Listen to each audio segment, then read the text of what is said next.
Bismillahirrahmanirrahim. Assalamualaikum warahmatullahi wabarakatuh. Halo semuanya teman-teman Himpunan Mahasiswa Hukum Tata Negara. Kita kembali lagi di podcast di channel kami HMPS HTN IAIN Bone. Nah, terima kasih juga kepada narasumber kita pada hari ini. Ada Ibu Dr. Maskawati SHMH dan teman-teman. Di episode kali ini itu kita akan membahas salah satu isu sosial yang masih sangat dekat dengan kehidupan masyarakat, termasuk di Kabupaten Bone, tempat kita tinggal, yaitu kekerasan dalam rumah tangga atau KDRT. Nah, teman-teman, meskipun KDRT itu sering dianggap dalam masalah rumah tangga, tapi yang tidak perlu dicampuri, tapi secara faktanya itu kasus seperti ini sering terjadi dan banyak yang tidak dilaporkan. Sering terjadi dan tidak dilaporkan di PPA, dan juga data dari layanan pengaduan menunjukkan bahwa laporan KDRT itu setiap tahun tetap tinggi, dan yang tercatat itu baru sebagian kecil dari realita di lapangan. Nah, menurut data di Kabupaten Bone itu yang terlapor kekerasan dalam rumah tangga atau KDRT ada sebanyak 24 di tahun 2024. Betul. Nah, artinya masih banyak korban yang diam, takut atau tidak tahu harus mencari bantuan kemana. Nah, bersama narasumber kita ini kita akan mencoba membahas persoalan dari sisi hukum, dari sisi sosial hingga budaya, supaya kita semua punya pemahaman yang lebih utuh dan bisa ikut menciptakan lingkungan yang aman dari kekerasan. Nah, teman-teman, kita sudah bersama narasumber kita. Sudah saya perkenalkan, Ibu Dr. Maskawati Umar, SHMH. Dia adalah salah satu pengajar dari universitas yang ada di Kabupaten Bone, tepatnya di Institut Agama Islam Negeri Bone. Nah, teman-teman, tadi saya sudah jelaskan terkait KDRT yang ada di Kabupaten Bone secara data. Tapi teman-teman pasti pengen tahu nih, KDRT itu menurut sisi hukum Indonesia itu apa sih? Nah, boleh kita tanya narasumber kita ini. Baik. Oke, selamat pagi, selamat menjelang siang, sore buat semuanya di mana saja berada, ya teman-teman semua dari HTN dan dari IAIN Bone. Jadi saya akan coba menjelaskan sedikit mengenai definisi daripada kekerasan dalam rumah tangga. Sebenarnya kalau kita merujuk di dalam undang-undang, ya dalam undang-undang penghapusan kekerasan dalam rumah tangga, bahwa itu adalah setiap perbuatan. Jadi setiap perbuatan ini terhadap seseorang, terutama perempuan. Ya, kalau dilihat ya, perempuan yang berakibat timbulnya kesengsaraan atau penderitaan baik secara fisik, seksual, psikologis ataupun penelantaran rumah tangga, termasuk ancaman untuk melakukan perbuatan, pemaksaan ataupun perampasan kemerdekaan secara melawan hukum dalam lingkup rumah tangga. Itu kalau kita melihatnya secara definisi di dalam undang-undang. Ya, intinya bahwa ada suatu perbuatan yang dilakukan seseorang itu, terutama dalam lingkup keluarga, yang menjadi korban ini adalah perempuan. Jadi ada dalam bentuk kekerasan fisik, ada seksual, dan ada juga secara psikologi, terutama dalam penelantaran juga dalam rumah tangga. Oke, berarti kekerasan bukan hanya di kekerasan fisik saja, tapi ada kekerasan mental dan kekerasan seksual. Tetapi banyak korban-korban itu tidak menyadari, baik ternyata kekerasan mental itu sangat berpengaruh daripada kekerasan fisik. Nah, saya pengen tahu, Bu, kenapa itu kasus KDRT itu masih banyak terjadi meskipun sudah ada UU PKDRT, dan apa sih faktor yang paling dominan terjadinya ini kekerasan dalam rumah tangga? Baik, sebenarnya di undang-undang itu sudah ada sebenarnya aturannya atau regulasi. Cuma pada saat terjadinya KDRT, banyak itu sebenarnya jadi masalah terbesar itu adalah tidak speak up. Ya, tidak disampaikan secara umum karena merasa pertama itu karena faktor masalah budaya kita ya, malu, terus juga lebih mempertahankan istilahnya dari sisi kekeluargaan, terus mempertimbangkan hal-hal lain, terutama perempuan yang tidak punya pegangan secara ekonomi itu biasanya lebih memilih untuk diam dengan alasan bahwa ini demi kebaikan keluarga, demi anak, dan tentunya ini adalah kebaikan nama baik keluarga biasanya. Akhirnya lebih memilih untuk diam dan tidak menyampaikan. Ya. Oke. Berarti teman-teman itu yang tidak terlapor ternyata banyak yang melakukan kekerasan dalam rumah tangga, tetapi salah satu penyebab dari seseorang itu tidak melaporkan karena itu ingin menjaga nama baik, ingin menjaga nama baik, ingin menjaga nama keluarga agar tidak coreng buruk di mata masyarakat. Nah, terus ini budaya KDRT itu sudah masuk di dalam budaya patriarki berarti. Nah, sejauh mana sih budaya patriarki dan relasi kuasa dalam rumah tangga memperkuat terjadinya KDRT? Oke, kalau kita melihat pada saat ini ya, dominan itu masih terjadi karena terutama kalau kita melihat di daerah kita sendiri ya, terutama di Kabupaten Bone ini, saya menyebutnya karena dominan itu masih menganggap bahwa laki-laki itu istilahnya masih dari segi posisi itu adalah penguasa. Ya, penguasa tadi maksudnya bahwa secara derajat sebenarnya selalu dianggap laki-laki itu adalah pemimpin. Ya, walaupun sebenarnya dalam yang namanya berumah tangga itu posisi antara suami dan istri itu posisi yang sama, punya hak dan kewajiban yang sama, dan juga punya hak yang sama dalam hal bagaimana untuk memenuhi dalam standar sebagai dalam rumah tangga, walaupun laki-laki sebagai pemimpin ya, tetapi tidak menutup bahwa seorang istri juga itu adalah bagian daripada keluarga yang tentunya punya peranan yang sama dengan suami, walaupun yang berbeda. Tapi dengan seperti ini akhirnya yang terjadi adalah karena dominan tadi seperti yang disampaikan bahwa memang laki-laki itu selalu dianggap bahwa itu yang lebih dominan, itu adalah dia adalah sebagai pemimpin, dia istilahnya dianggap sebagai imam dalam keluarga. Tetapi harusnya dalam rumah tangga itu harusnya bisa diberikan bahwa perempuan dan laki-laki itu posisi yang sama dalam keluarga.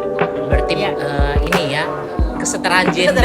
Ya, itu ya intinya. Tapi saya penasaran nih Bu, kan biasanya itu pelakunya itu laki-laki. Ya. Nah, apakah ada pelaku kekerasan itu dari perempuan?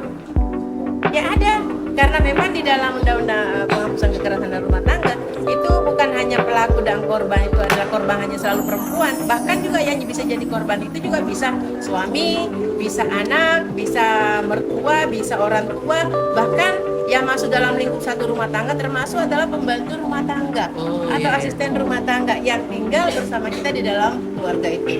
Karena yang namanya rumah tangga itu siapa yang ada di dalam rumah tangga itu adalah bagian daripada anggota keluarga.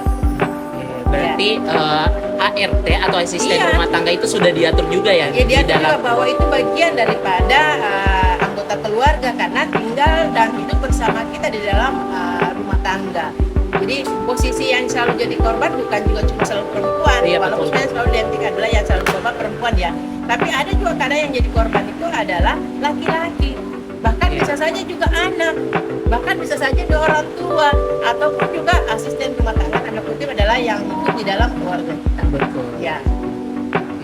Tadi itu kita sudah masuk dalam pembahasan akar masalah dari terjadinya KDRT. Nah, teman-teman pasti bertanya-tanya juga, Bu, apa sih dampak KDRT terhadap korban? Nah, apa dampak psikologisnya, sosial dan ekonomi yang dialami korban KDRT dalam jangka panjang? Baik. Kalau kita berbicara secara dampaknya ya, kalau secara jangka panjang ada terutama itu dan pertama adalah dari intimidasi kekerasan ya, yang mungkin yang akan contohnya adalah kekerasan secara psikis ya, ini yang bisa membuat jadi trauma ya, akhirnya sakit hati, stres ya. Akhirnya bahkan ujung-ujungnya jadi selain itu jadi gila, akhirnya tidak terkendali secara emosional dan menjadi tidak normal lagi karena ada kondisi-kondisi yang akhirnya tidak mampu lagi karena ada tekanan-tekanan atau kekerasan yang terjadi secara psikis dan terus menerus sehingga mendampak pada perkembangan psikis dari seseorang itu sendiri, akhirnya jadi istilahnya untuk jadi sakit, bermasalah, dan juga menimbulkan trauma yang berkepanjangan. Oke. Berarti dari kalau dampak psikisnya itu memang sangat panjang ya, Iya. panjang sekali Bu. Iya. Karena memang bisa menyebabkan trauma pada seseorang. Nah kalau dampak ekonominya Bu, apakah ada dari KDRT ini? Ada, ya. Jadi kalau kita melihat secara dampak ekonominya, ya dengan adanya KDRT ini, bagi terutama perempuan, ya itu bisa menimbulkan akhirnya tidak mempunyai penghasilan, terus juga mengakibatkan tidak punya pekerjaan, dan juga akhirnya terutama perempuan itu kehilangan istilahnya bisa dikatakan secara jangka panjang untuk masa depannya, karena hal ini tadi, ini trauma mengakibatkan dia akhirnya jadi sakit, terus tidak bisa lagi berpenghasilan. Apalagi kalau secara ekonomi sebenarnya dia punya ketergantungan kepada suami umpamanya. Jadi mau tidak mau pada saat terjadi yang namanya kekerasan dan menimbulkan istilahnya terjadi perceraian, ya akhirnya kan biasanya perempuan jadi korban, di samping korban sebagai KDRT juga secara ekonominya jadi korban karena akhirnya tidak mempunyai lagi penghasilan. Nah, tadi itu udah ada dampak dari psikologisnya, udah ada dampak dari ekonominya. Nah, saya pengen juga dengar dampak dari sosialnya, Ibu. Ya, Apakah ada dampak dari sisi sosialnya di kekerasan dalam rumah tangga ini? oke. Sebenarnya dampak secara sosialnya itu ada beberapa ya. Kalau kita melihatnya itu akhirnya korban biasanya itu mempunyai keterbatasan secara pergaulan. Ya, terus dari segi hubungan dengan orang lain karena mungkin ada tekanan atau ada intimidasi, biasa seseorang ataupun tanda kutip perempuan akhirnya dibatasi dalam hal berhubungan berteman, dalam hal hubungan dengan bahkan sampai keluarganya, karena ada tindakan mungkin dari suami untuk mengekang ataupun membatasi daripada pergaulan daripada istri. Nah ini secara sosialnya akhirnya mengurangi hubungan antara seorang istilahnya istri atau perempuan ini dengan masyarakat sekitarnya, bahkan dengan keluarganya. Ya. Tadi yang saya dengar itu dampak dari sisi ekonomi itu memang bisa jadi salah satu alasan utama seseorang juga tidak berani speak up karena setelah ada speak upan itu bisa terjadi perceraian dalam rumah tangga. Jadi sehingga tidak ada finansial nantinya untuk sang istri ataupun sang anak. Nah, benar Bu, dikatakan itu ada 3 dampak teman-teman, ada dampak sosial, ekonomi, dan juga dampak psikologis. Nah, untuk mencegahnya itu pasti ada aspek hukum dari pemerintah ataupun dari negara kita sendiri, atau ada penegakan yang dilakukan. Nah, kita pasti bertanya-tanya bagaimana kan di Indonesia itu sudah ada Undang-Undang Nomor 23 Tahun 2004 tentang penghapusan kekerasan dalam rumah tangga. Nah, saya pengen tahu nih Bu, bagaimana sih efektivitas undang-undang ini dalam memberikan perlindungan bagi korban? Ya, sebenarnya dalam undang-undang ini sudah ada menyediakan satu layanan kepada masyarakat yang memberikan bantuan layanan dari aparat itu sendiri, baik secara perlindungan, untuk bantuan hukum, bahkan juga secara medis ya bisa diberikan oleh pemerintah yang disiapkan oleh layanan dari pemerintah setempat ya. Bagaimana perlindungan saksi dan korban ya diberikan sementara rumah aman agar korban ini merasa nyaman dari apa yang terjadi pada kehidupan di keluarganya. Peranan pemerintah ini sebenarnya kalau secara regulasi itu sudah memberikan penguatan yang sangat secara edukatif, secara publik. Coba mungkin kalau kita melihat bagaimana kapasitas aparat kita ini, apakah mampu dalam hal menangani kasus-kasus yang ada kekerasan yang terjadi pada saat ini. Karena ada beberapa aspek juga yang terutama dari segi istilahnya skill daripada aparat sendiri ataupun pengetahuan, bahkan juga anggaran yang dialokasikan apakah sudah mencukupi atau tidak, akhirnya menimbulkan yang namanya keterbatasan dalam hal penanganan kasus-kasus khususnya masalah kekerasan. Ya. Sebenarnya sejauh ini pemerintah sudah melakukan yang terbaik untuk masyarakat, apalagi terkhususnya kekerasan dalam rumah tangga. Tetapi yang saya tahu itu pemerintah tidak bisa melakukan sejauh itu apabila tidak ada aduan yang dilakukan oleh masyarakat. Berarti teman-teman kita sebenarnya bisa aman, terasa aman di negara kita sendiri apabila adanya aduan dari si korban ataupun yang dilakukan oleh si pelaku. Nah, terus Ibu tadi sudah menjawab itu peran dari pemerintah itu terkait Ya, lembaganya, terkait Ya. layanan diberikan oleh perlindungannya ya ada, itu sudah diatur semuanya. Tinggal nanti bagaimana sebenarnya implementasi daripada isi dari regulasi itu sendiri. Apakah itu sudah dijalankan dengan efektif? Apa belum? Karena mungkin kalau kita lihat secara data sebenarnya regulasinya sudah bagus, cuma kadang implementasinya masih kurang. Ya.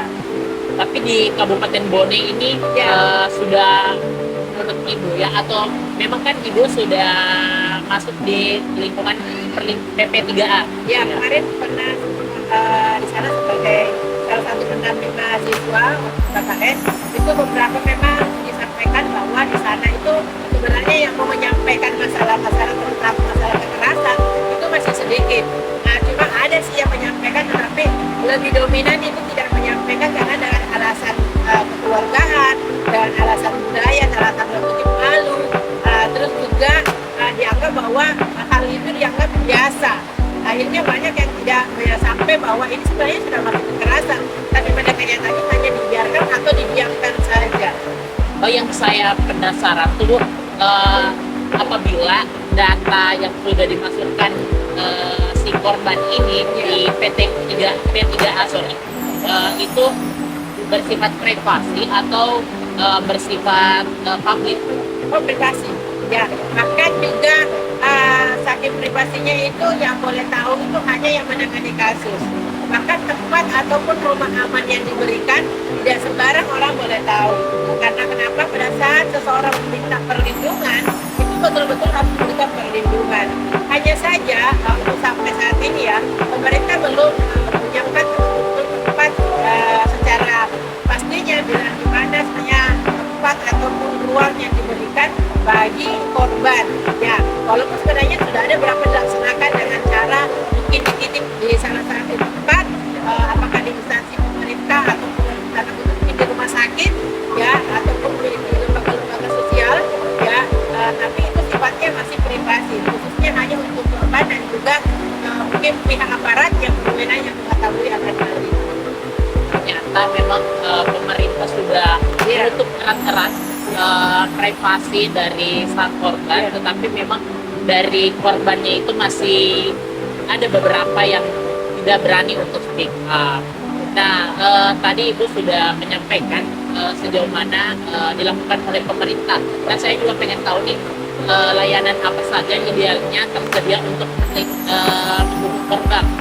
Misalnya ada shelter, pendampingan psikologis, bantuan hukum, dan bagaimana kondisi di lapangan saat ini. Karena yang saya lihat itu juga Bu, di Kabupaten Bone ada satu organisasi yang bernama Shelter ID, dan juga ada organisasi yang memang di bawah naungan P3A atau Forum Anak Kabupaten Bone. Jadi ada beberapa hal yang terutama di DP3A, ya, khususnya itu dinas pemberdayaan perempuan dan perlindungan anak, yang ada juga Komnas Perempuan, ya, ada juga LPSK-nya, ya, dan juga ada yang namanya klinik bantuan hukum. Ya, ada sebenarnya beberapa ya yang bisa diberikan untuk lembaga-lembaga yang bisa dihubungi bagaimana kekerasan ini ataupun korban-korban yang terutama untuk membantu para korban terutama untuk pemulihannya, terus juga untuk mendapatkan perlindungan hukumnya. Ini bisa dibantu sama lembaga-lembaga yang memang khusus menangani masalah kekerasan, ya, kekerasan dalam keluarga. Tapi yang saya penasaran itu Bu, di pemerintah itu ada nggak menyediakan ruang konseling untuk si korban ini? Apalagi kan si korban itu butuh teman cerita, Ya. misalnya teman cerita untuk berbagi cerita yang memang benar-benar privasi menurut dia. Ya. Sebenarnya ada lembaga yang disiapkan itu untuk para korban, cuma mungkin ini istilahnya yang ahli dalam artian yang memang ditugasi ini kan nanti dibuat ini masih adanya keterbatasan hoax. Ya, ini belum banyak ceritanya. Terus juga pada saat ada pelaporan itu dibedakan ya antara korban kekerasan dengan pidana pada umumnya. Karena ada memang hal-hal yang bisa disampaikan secara umum dan tidak. Dan khusus untuk kekerasan itu sifatnya privasi. Jadi korban ataupun juga yang sebagai korban kekerasan ini diberi tempat dan ruang tertentu untuk melaporkan atau menceritakan keadaan atau kekerasan yang terjadi pada korban.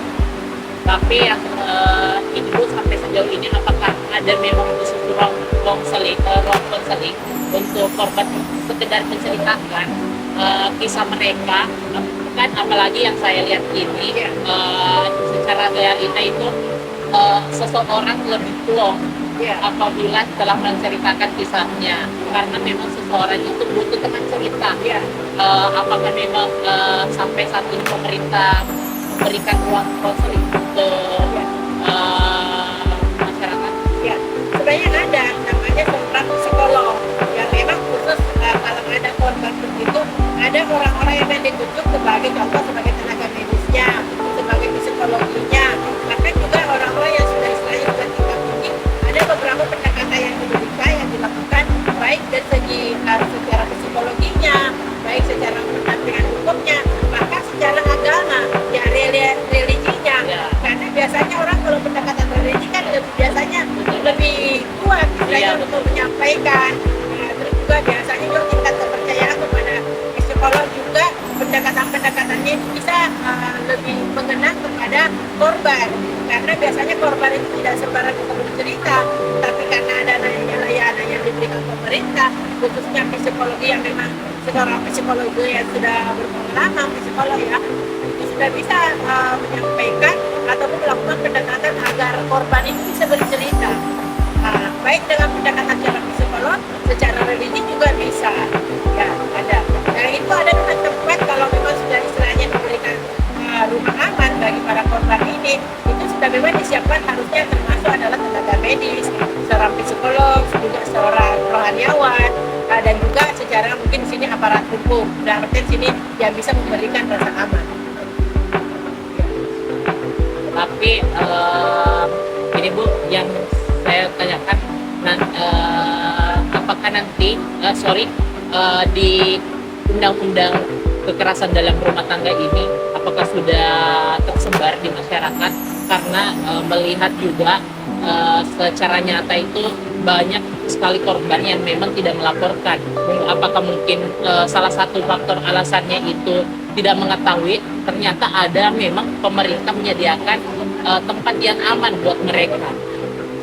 Sebenarnya kalau kita dari segi regulasi sebenarnya sudah ada beberapa yang tadi yang disampaikan ya, bahkan kalau kita melihat secara hotline kan biasa ya ada disampaikan layanan untuk perlindungan anak, layanan untuk perlindungan perempuan dan anak, itu kan sudah ada, bahkan sampai melapor ke kepolisian. Isinya itu salah satu cara bagaimana masyarakat agar kalau terjadi hal yang namanya kekerasan itu bisa langsung melapor ke kepolisian.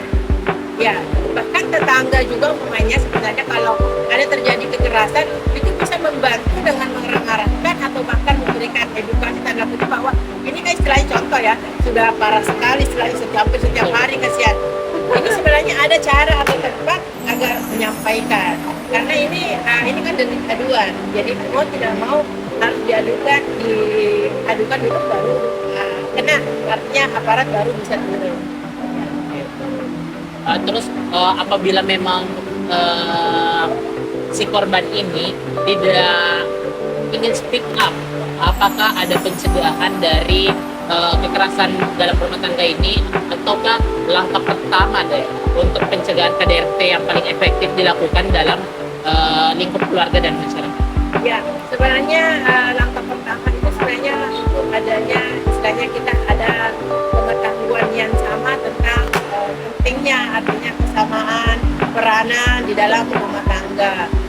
Terus juga bagaimana kita sebagai posisi antara dalam rumah tangga itu kita masing-masing punya hak dan kewajiban. Kita harus komunikasi yang baik, membangun komunikasi yang baik. tentunya juga dengan ditunjang dengan pendidikan juga pengetahuan bahwa hal-hal istilahnya kan kita sudah tahu yang baik yang buruknya di dalam satu hubungan itu adalah bagaimana kita menjalin yang namanya komunikasi yang baik. Jadi banyak hal sebenarnya bisa dilakukan. Yang paling utama itu adalah bagaimana kita mengerti, bagaimana kita paham bahwa kebersamaan dalam rumah itu bagaimana kita menjalankan rumah tangganya dengan baik dan menjadi seorang pendidik bagi contoh bagi anggota keluarga kita yang lainnya. Terus juga hubungan ya, menjalin hubungan dengan relasi dengan orang lain. Terus juga ada hal-hal sesuatu keterbukaan, ya komunikasi. Sebenarnya banyak sih yang bisa kita lakukan dalam hubungan agar tidak terjadi kekerasan. Sesuatu itu komunikasi yang penting. Itu yang sangat penting karena biasa yang terjadinya kekerasan itu ya kesalahpahaman.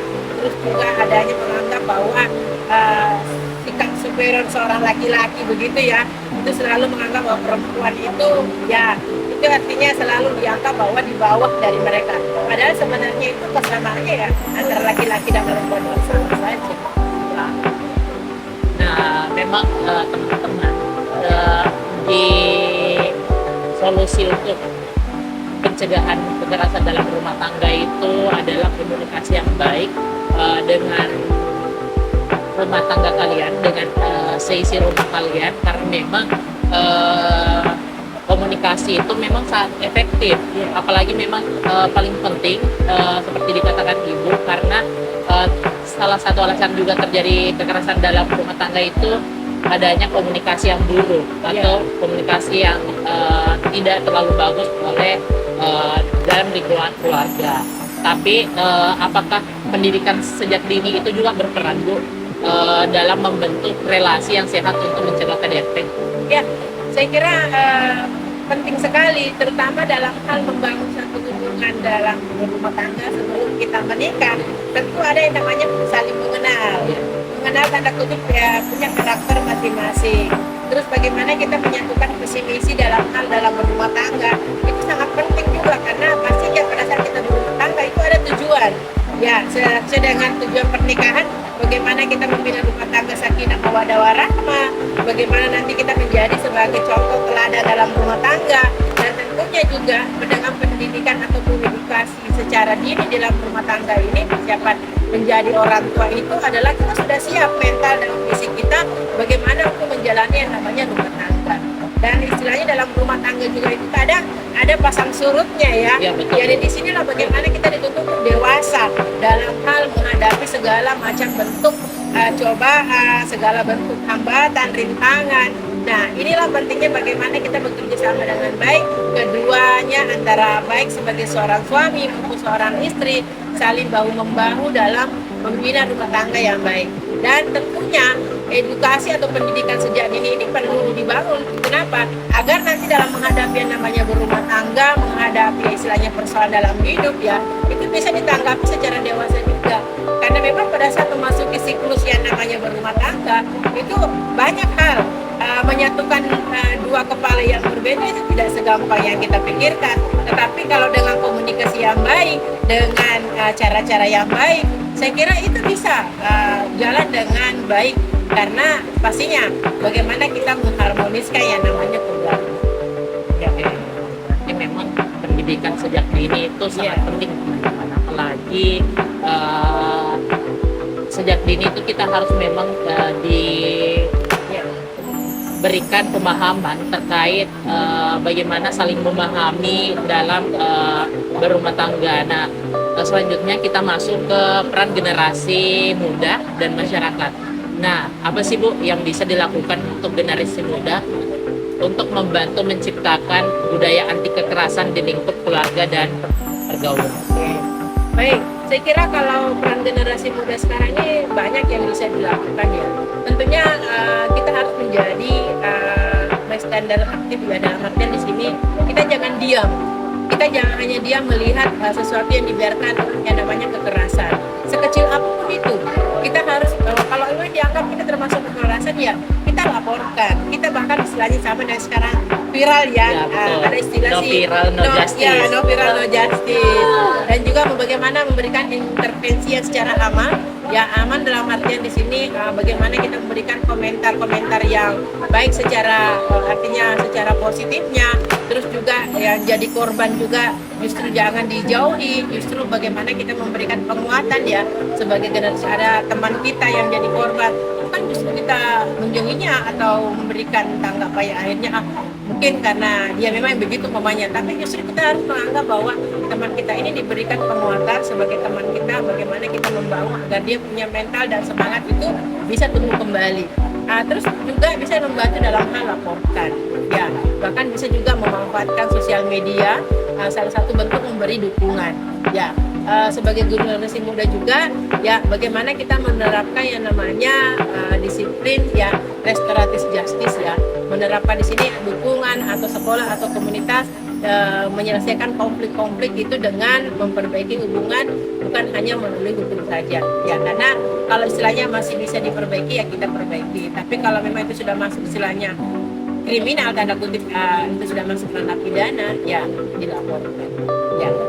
Berarti sang korban atau korban dalam kekerasan dalam rumah tangga itu apakah sangat penting dalam lingkup pertemanan dan keluarga apabila dia di titik-titik terendahnya atau pada fase down-downnya Ya.